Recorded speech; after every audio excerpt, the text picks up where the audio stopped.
नमस्कार। मैं दीपक रथ इंडिया की तरफ से आपका स्वागत करता हूँ।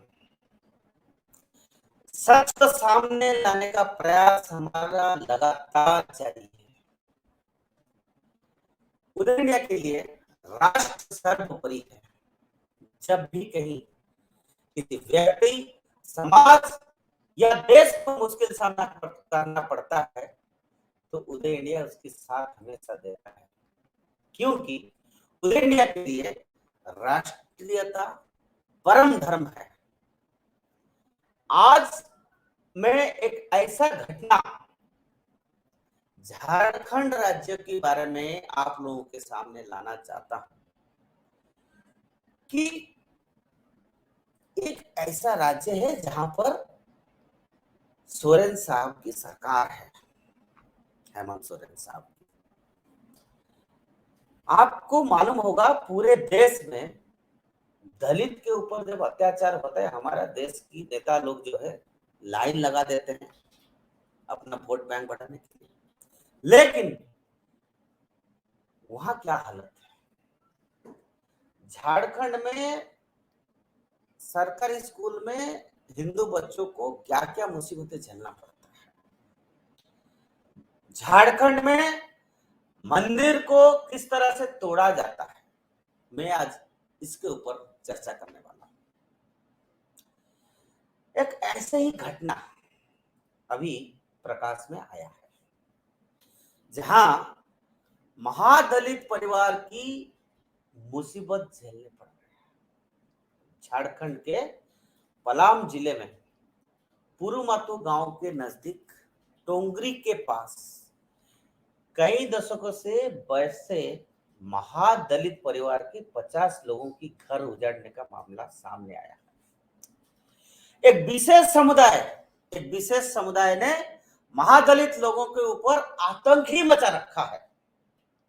आरोप यह है कि मुस्लिम समुदाय के लोगों ने मदरसे के जमीन बताते हुए इन सारी महादलितों के घरों पर तोड़फोड़ किया, और इतना ही नहीं, इन सारे परिवारों को डरा धमका कर गांव से बाहर निकाल दिया गया।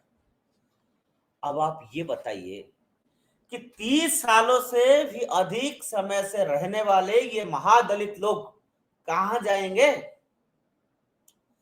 अब तो लोग दलितों के नाम पर राजनीति करते हैं और उनको दलितों के नाम पर मगरमच्छ की आंसू बहाने का बड़ा आनंद आता है।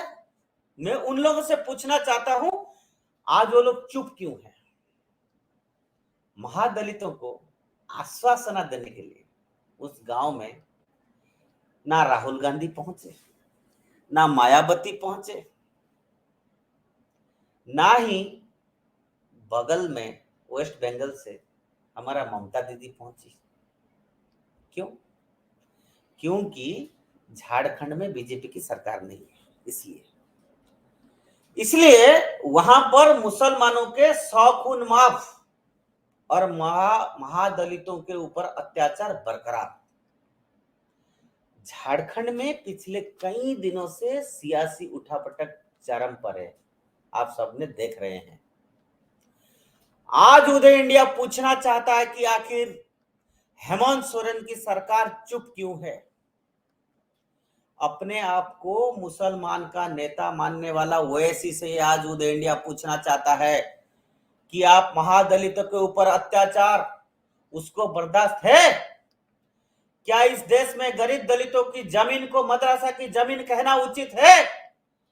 हम आशा करते हैं कि हमारा न्यायालय इस विषय पर संज्ञान लेगा और सो मोटा एक्शन लेगा।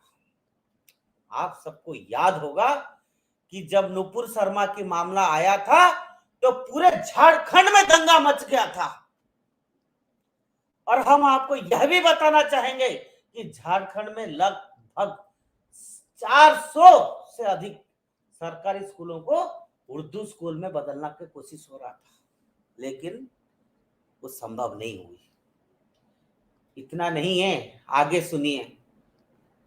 मुझे तो कहने में शर्म आता है कि झारखंड में स्कूल में हिंदू छात्राओं को प्रार्थना करने का समय में हाथ जोड़ने से मना किया गया है, और कुछ जगह पर स्कूलों में प्रार्थना भी रुकवा दिया गया है। यस, हिंदुस्तान में, झारखंड में। ये सारी जो बातें मैं आपको बता रहा हूं, ये बात मैं नहीं कह रहा हूं, ये बात जो है ना सरकारी रिपोर्ट कह रहा है, वहां की स्थानीय मीडिया कहता है। अब आइए झारखंड की जो राजधानी है रांची, उसके बारे में मैं आपको बताता हूं। रांची शहर के सबसे ज्यादा भीड़भाड़ जो इलाका मल्हाटोली है, और वहीं पर एक प्राचीन हनुमान मंदिर है। लेकिन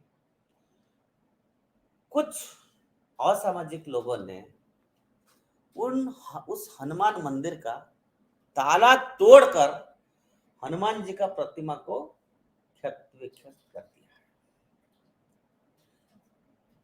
सोचिए,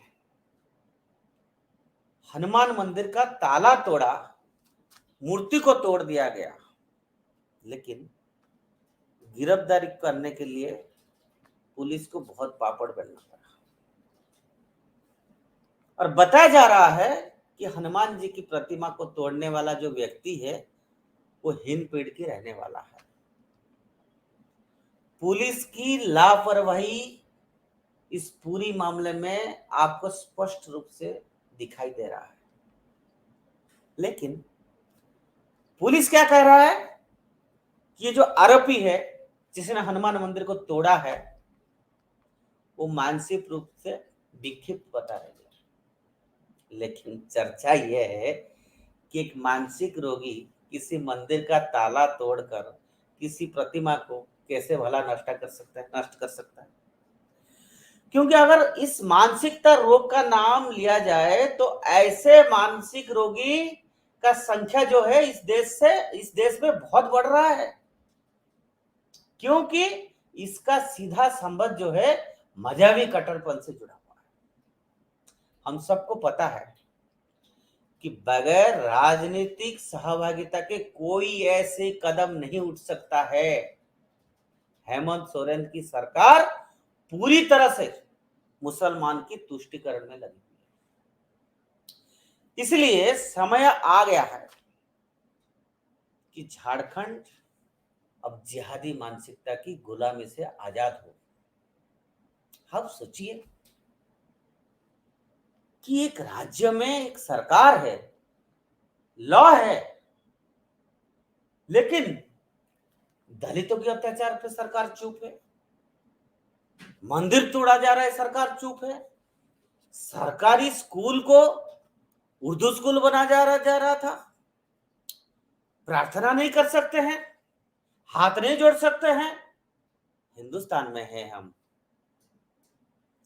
अब समय आया है, झारखंड के लोगों को तो सतर्क होना ही पड़ेगा। लेकिन ये जो कंस्पिरेसी है हिंदुओं के खिलाफ, ये देश की अलग अलग जगह पर भी चल रहा है। इसलिए सबको आंख कान खोल के रखना पड़ेगा, और जब भी कोई ऐसा घटना घटता है आप हमें बताइए, नहीं तो इस विषय को उजागर करिए। ये हमारा, आपका और हम सबका कर्तव्य है, क्योंकि हमारे लिए राष्ट्र सर्वोपरि है। आज के लिए इतना ही। मैं फिर से आप सबसे गुजारिश करूंगा कि हम लोग जो इस तरह से चर्चा कर रहे हैं, अगर आपको अच्छा लग रहा है या आपका कोई सजेशन है हमारे लिए, हम लोग सहृदय उसको एक्सेप्ट करेंगे। हम लोग चाहेंगे कि आप अपना वैल्यूबल फीडबैक हमारे तक जरूर पहुंचाइए। अगर उदय इंडिया चैनल आपको अच्छा लग रहा है तो मैं आपसे विनती कर रहा हूं, आप लोग उदय इंडिया चैनल को जरूर सब्सक्राइब करिए, और नए नए इंफॉर्मेशन या डिस्कशन या तरह तरह की चीजें जो हम लोग चलाते हैं, चाहे धर्म हो, चाहे स्वास्थ्य हो, ऐसे अलग अलग विषयों के जानकारी रखने के लिए उदय इंडिया चैनल की बेल आइकन जरूर दबाइए। नमस्कार। भारत माता की जय।